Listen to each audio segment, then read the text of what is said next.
The Theater. Have you ever heard of an old PC game called The Theater? Yeah, I didn't think so. Probably because many people say it doesn't even exist. You see, The Theater is an old computer game released around the same time as Doom. Today, if you ever find it, it's only available on crappy bootleg CD-ROMs, which, more often than not, don't even actually contain the game. The actual legitimate copies that they say were released back in the day feature a blank cover with nothing but the sprite of what has since been named the Ticket Taker. He is simply a poorly drawn pixelated Caucasian, bald man with large red lips, wearing a red vest over a white shirt and black pants. He is completely emotionless, though some say that if you smash the disc, his face is shown as angry the next time you look at the cover, but this is just dismissed as an urban myth. What is peculiar about The Theater, though, is that there's no developer named on the jewel case, nor a game description on the back. It is simply the Ticket Taker on a white backdrop on both sides. The game was initially known for its inability to install correctly. The installation process immediately locks up the computer when the user reaches the licensing agreement. Also strange about the licensing agreement for The Theater is that whenever the development studio is supposed to be named, the text is simply a blank line. Anyways, most people who have claimed to own one of the original CDs say that they figured out how to install the game by simply rebooting their computer on the licensing agreement with the disc still inside. Then they are prompted to press "I agree" on startup. Then they continue with the installation. The game then starts up without any introduction besides a main menu that is simply the sprite of a movie theater's exterior on an empty city street. The title fades in, and then the three menu buttons: New Game, Load, Options. Selecting Options immediately crashes the game to the desktop. Load is said not to function at all. Even if you do have a saved game, nothing happens when you press it. Thus, New Game is the only working menu option. Once it is selected, you are in the first-person view. You are standing in an empty movie theater lobby, with the exception of the ticket taker standing in front of a dark hallway, which one can only assume leads to the theaters themselves. There's nothing to do but look at the poorly drawn, mostly illegible movie posters, or approach the ticket taker. Once the player moves towards the ticket taker, a very low-quality sound clip plays saying, "Thank you, please enjoy the movie," along with a speech box saying the same thing. You then walk into the hallway, and the screen fades to black, and you're back in the empty lobby, and you do the exact same thing again and again and again. While this may sound like a really horrible game, a number of peculiar things occur as you continue to play it. The number of times that you have to continue into the hall after giving your ticket to the ticket taker before the strange things happen is unknown. Most state it's completely random, and could take anywhere from the first playthrough to the 400th. What happens though has deeply disturbed some players. The first occurrence is when the player fades back in after walking in the hallway. The time they will notice the ticket taker is completely absent.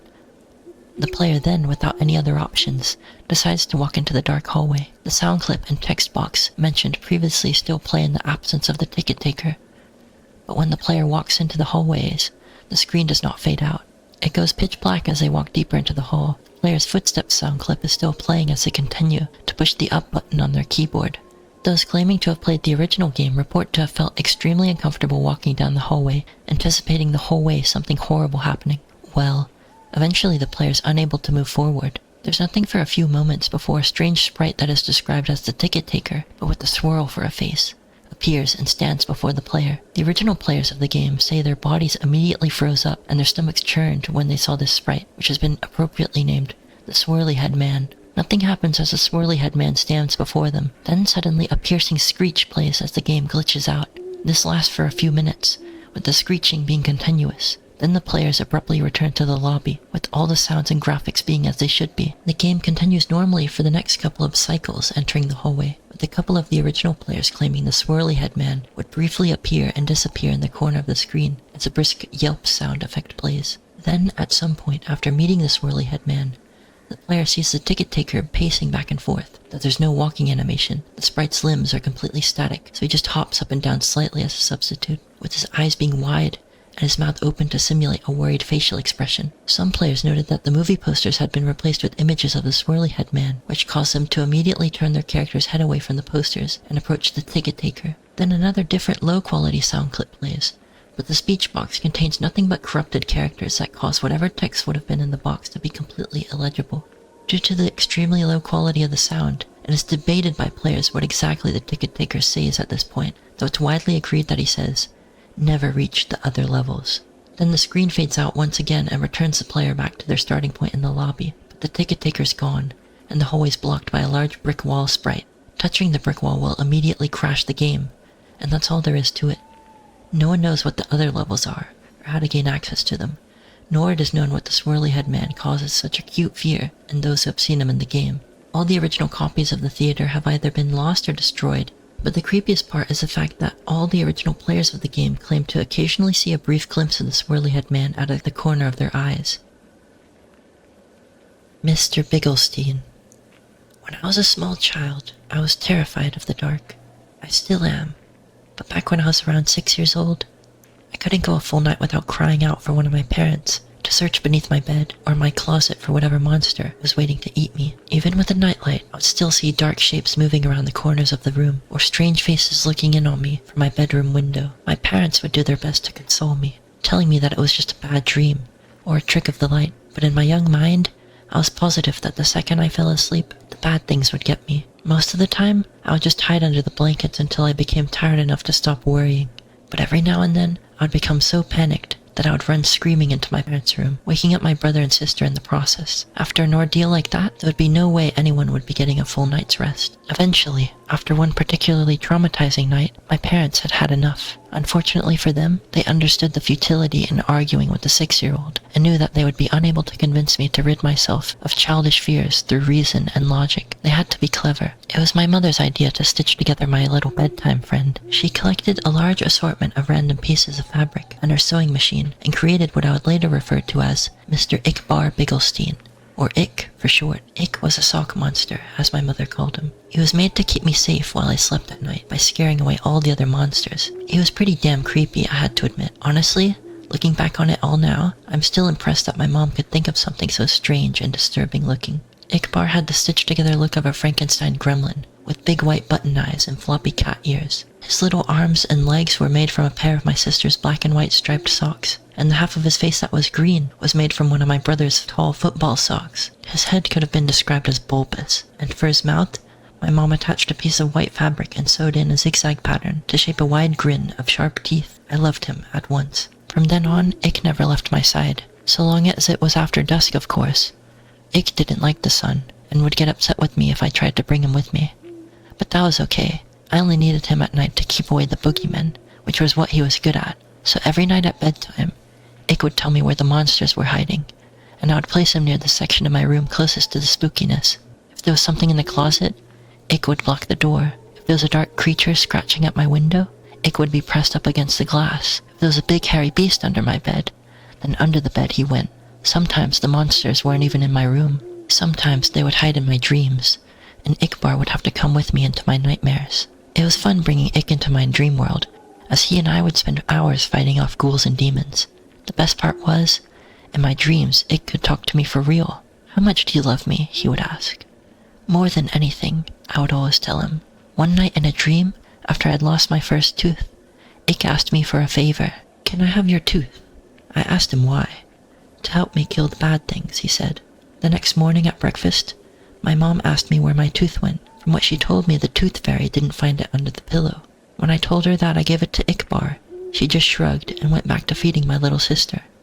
From then on, every time I lost a tooth, I would give it to Ick. He would always thank me, of course, and tell me that he loved me. Eventually, though, I ran out of baby teeth, and I was beginning to get a little too old to still be playing with dolls, so Ick just sat there on my bookshelf collecting dust, slowly fading away from my attention. Over time, the nightmares, however, became worse than ever, so bad that they even began to follow me to the waking world, terrorizing every dark corner or rustle in the bushes. After one particularly bad night biking home from a friend's house, where I swore a pack of rabid dogs were chasing me, I got home to find something strange waiting for me in my room. There, on my bed, standing fully upright in the soft glow of the moonlight from my window, was Ickbarr. At first I thought my eyes were playing tricks on me again. They had been all evening. So I tried to flick on the lights, another flick of the light switch, then another and another, with no change to the darkness. It was then that I started to get nervous. I backed away slowly towards the door behind me, my eyes never leaving the shape of Ick's silhouette, my hand awkwardly outstretched behind reaching for the doorknob. I was just about to get my ass out of there when I heard the door slam itself shut, locking me into blackness. Nothing but shadows and silence. I stood frozen in place, not even breathing. For how long, I couldn't say, but after what felt like a lifetime of cold fear, I heard the shrill, familiar voice. You stopped feeding me, so why should I protect you? Protect me from what? Let me show you. I blinked once and everything changed. I wasn't in my bedroom anymore. I was somewhere else. It wasn't hell, but the comparison wasn't far off. It was some sort of forest, a horrible, nightmarish place where partial embryonic abortions hung from the canopy and the ground swarmed with carnivorous insects. Thick fog wafted through the air, and with it the stench of rotting meat, while chartreuse lightning flashed across the night sky. In the distance, I could hear the agonizing screams of something not quite human. My head throbbed like it was about to explode, the pain forcing out a river of tears. In my mind, I heard his voice again. This is what your reality would become without me. I felt earth-shaking footsteps approaching fast. I'm the only one who can stop it. It was behind me now, huge and angry, hot breath across my back. Bring me what I need, and I will. I woke up before I could turn around. The following day, I raided my parents' closet for my brother's baby teeth, giving them all to Ickbarr. Almost immediately the night terrors ceased, and I was more or less able to go on about my life as normal. From time to time, I'd have to sneak into my little sister's room and snatch what was meant for the tooth fairy, or strangle one of the neighborhood cats, and pry out its sharp little incisors. Anything to ward off the visions, anything from a shark tooth necklace to a cavity ridden by Cupid. I also began to notice that Ick would move about my room whenever I left for any length of time, rearranging my stuff and hanging additional curtains. He was even beginning to look more lifelike somehow. In the right light, his teeth would glisten, and he was warm to the touch. As much as he creeped me out, I couldn't work up the courage to just destroy him, knowing perfectly well where that would leave me. So I went on collecting teeth for Ick throughout all of high school and college. The older I got, the more things I would learn to fear. The more teeth Ick would need to keep me safe. I'm 22 years old now with a decent job, my own apartment, and a set of dentures. It's been almost a month since Ick's last meal, and the horrors are starting to crowd around me once more. I took a detour through a parking garage after work tonight, found a man fumbling with his car keys. His teeth were stained yellow from a lifetime of cigarettes and coffee. Even still, I had to use a hammer to get out the molars. When I got back to my apartment, he was waiting for me. On the ceiling in the corner, 2 wide eyes and mouth of razors. How much do you love me? He asks. More than anything, I reply, taking off my coat. More than anything in the world. Laughing Jack. It was a nice summer day. My 5-year-old son James was playing outside in the backyard of our suburban home. James has always been a quiet boy. He plays by himself mostly. He never had many friends, but he has always had a wild imagination. I was in the kitchen feeding our dog Fido when I heard what sounded like James talking to someone in the backyard. I'm not sure who it was he could have been talking to. Could he have finally made a friend? Being a single mom, it's hard for me to always keep an eye on my son. I decided to go outside and check in on him. When I went into the backyard, I was a bit confused because James was the only person back there. Was he talking to himself? I could have sworn I heard another voice. James, it's time to come inside. I called out to him. He came inside and sat down at the kitchen table. It was about lunchtime, so I decided to make him a turkey sandwich. James, who are you talking to out there? I asked. James looked up for a moment. I was playing with my new friend, he said, smiling. I poured him some milk and continued to pry, as any good mother would. Does your friend have a name? Why didn't you ask him to come have lunch with us? I asked. James stared at me for a moment before replying. His name is Laughing Jack. I was a bit taken back by what he said. Oh, that's a strange name. What does your friend look like? I asked, a bit confused. He's a clown. He has long hair and a big swirly cone nose. He's got long arms and baggy pants with stripy socks. And he always smiles. I realized my son was talking about an imaginary friend. I suppose it's normal for kids his age to have imaginary friends, especially when he has no real kids to play with. It's probably just a phase. The rest of the day went on as per usual, and it started to get late, so I put James to bed, tucked him in, gave him a kiss, and made sure to turn on his nightlight before I closed the door. I was pretty tired myself, so I decided to go to bed not long after. I had an awful nightmare. It was dark. I was in some kind of rundown amusement park. I was scared, running through an endless field of empty tents, broken down rides, and abandoned game huts. The whole place had a horrible look to it. Everything was black and white. Prized stuffed animals all hung from nooses in their game hut, all with sick grins stitched on their faces. It felt like the whole park was looking at me, even though there wasn't another living thing in sight. Then, suddenly, I began to hear music play. The sound of Pop Goes the Weasel being played on a squeeze box echoed through the park. It was hypnotizing. I followed its tune to the circus tent, almost in a trance, unable to stop my legs from moving forward. It was pitch black. The only light came from a single spotlight shining on the center of the big top. As I walked toward the light, the music slowed down. I found myself singing along, unable to stop. All around the mulberry bush, the monkey chased the weasel. The monkey, though, 'twas all in fun. The music stopped right before its climax, and suddenly the lights shot on.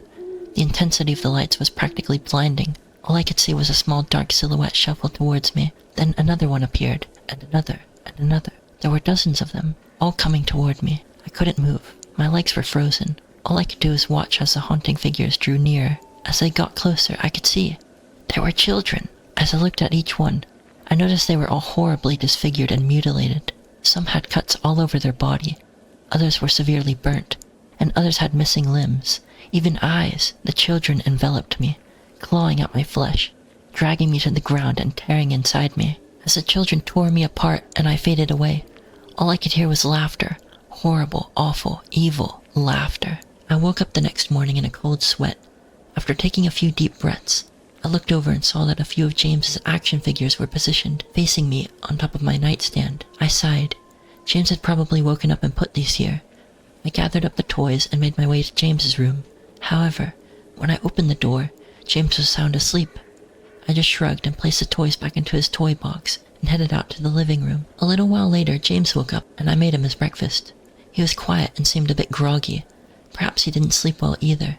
I decided to ask him about the toys. "James, honey, did you put the toys in Mommy's room this morning?"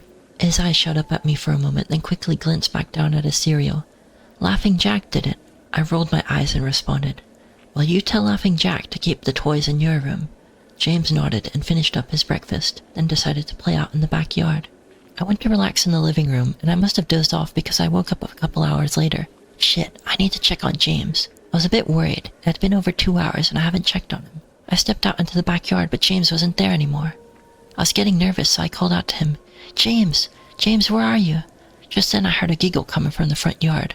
I rushed through the gate around to the front of the house. James was sitting on the sidewalk. I breathed a sigh of relief and walked over to him. "James, how many times have I told you to stay in the backyard?" "James, what are you eating?" James looked up at me, and I reached into his pocket and pulled out a handful of hard candies in all colors. This made me nervous. "James, who gave you that candy?" James just stared at me, not speaking. "James, please tell Mommy where you got that candy." James hung his head down and said, "Laughing Jack gave it to me." My heart sunk. I kneeled down to look at him in the eye. "James, I've had enough of this damn Laughing Jack thing. He's not real. Now this is a very serious situation, and I need to know who gave you the candy." I could see my son's eyes tear up. "But Mama, Laughing Jack did give me the candy." I closed my eyes and took a deep breath. James has never lied to me, but what he's telling me is impossible. I made him spit out the candy and I threw the rest away. James appears to be fine. Maybe I'm just overreacting. After all, he could have gotten it from Tom and Linda from next door, or Mr. Walker down the street. Either way, I'm gonna have to keep a closer eye on James. That night, I put James to bed as usual and decided to go to bed early myself. Suddenly, I was woke up by a loud bang coming from the kitchen. I sprung out of bed and hurried down the stairs. When I got to the kitchen, I was horrified. Everything on the counters had been thrown on the floor. Our dog Fido hung dead from the light fixture. His stomach was cut open and stuffed with candy, the same type that James was eating earlier that day. My shock was quickly broken by a sharp scream coming from James's room, followed by loud crashes. I quickly grabbed a knife from the drawer and moved up the stairs with the speed that only a mother whose child is in danger could have. I burst through the door and flicked on the lights. Everything in the room was knocked over and tossed on the floor. My poor son in his bed crying and shaking with fear, a pool of urine staining the sheets. I scooped up my child and ran out of the house, and went next door to Tom and Linda's house. Luckily, they were still awake. They let me use their phone, and I called the police. It didn't take them long to arrive, and I explained to them what had happened. They looked at me as if I were crazy. They searched the house, but all they found was a dead dog and 2 trashed rooms. The officer told me that someone had probably gotten into the house and done this, right before making a quick escape when they had heard me coming up the stairs. I knew it wasn't true. All the doors were locked and none of the windows were open. Whatever was in my house didn't come from outside. The next day, James stayed inside. I didn't want him to leave my sight. I went into the garage and found his old baby monitor to set up in his room if anything comes in tonight. If anything comes in tonight, I was going to be able to hear it. I went to the kitchen and grabbed the largest knife from the drawer and put it on my nightstand. Imaginary friend or not, I'm not letting anything hurt my little boy. Soon enough night came in. I put James to bed. He was afraid, but I promised him that I wasn't going to let anything happen to him. I tucked him in, gave him a kiss, and turned on the nightlight. Before closing the door, I whispered to him, "Good night, James. I love you." I tried to stay up as long as I could, but after a few hours, I felt myself drifting off. My baby would be safe for the next night, and I needed to sleep. Just as I lay my head on the pillow, I heard a soft noise come from the baby monitor I'd put on my nightstand. At first it sounded like interference, like the kind a radio would make. Then it turned into a soft moan. Was James asleep? Then I heard it. The laugh from my nightmare. Horrible laugh. I sprung up from the bed and grabbed the knife from under my pillow. I rushed over to James's room and creaked the door open. I tried the light switch, but it wouldn't come on. I took a step in, and I could feel the warm, thick liquid on my feet. Suddenly, James's nightlight came on, and I could see the absolute horror laid out in front of me. James's body was nailed up on the wall, the nails piercing through his hands and feet. His chest was cut wide open, and his organs hung down to the floor. His eyes and tongue had been removed, along with most of his teeth. I was disgusted. I could hardly believe this was my baby boy. Then I heard it again, the soft, desperate moan. James was still alive. My baby, my poor baby. In so much pain, barely clinging to life.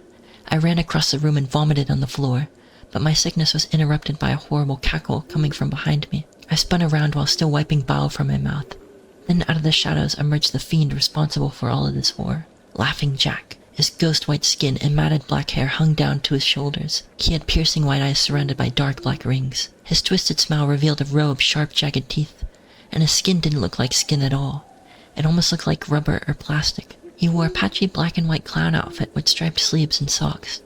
His body was grotesque, his long arms hanging down past his waist, and the way he was poised made him look almost boneless, like a rag doll. He let out a sickening laugh, as if to let me know he was pleased with my reaction to his work, then turned around slowly in front of James and began to laugh even more at the horrific sight that was laid out. That was enough to shake my terror, and I snapped, "Get away from him, you bastard!" I rushed at the monster, raising the knife above my head, and stabbed down at him. But as soon as the knife touched him, he disappeared in a cloud of black smoke. The knife passed right through and pierced James's still beating heart, splashing the warm blood on my face. No. What have I done? My baby! I killed my baby! I immediately fell to my knees. I could hear sirens in the distance growing louder. My boy! My sweet baby boy! I promised Mommy would protect you, but I failed. I'm sorry, James. I'm so sorry. Police soon arrived to find me in front of my son, still wielding the knife covered in my baby's blood. The trial was short. Insanity. I was placed in the Ferropolis house for the criminally insane, where I've been for the past 2 months. It's not so bad here. The only reason I'm awake now is because someone is playing Pop Goes the Weasel outside my window. I'll talk to the orderlies about it in the morning.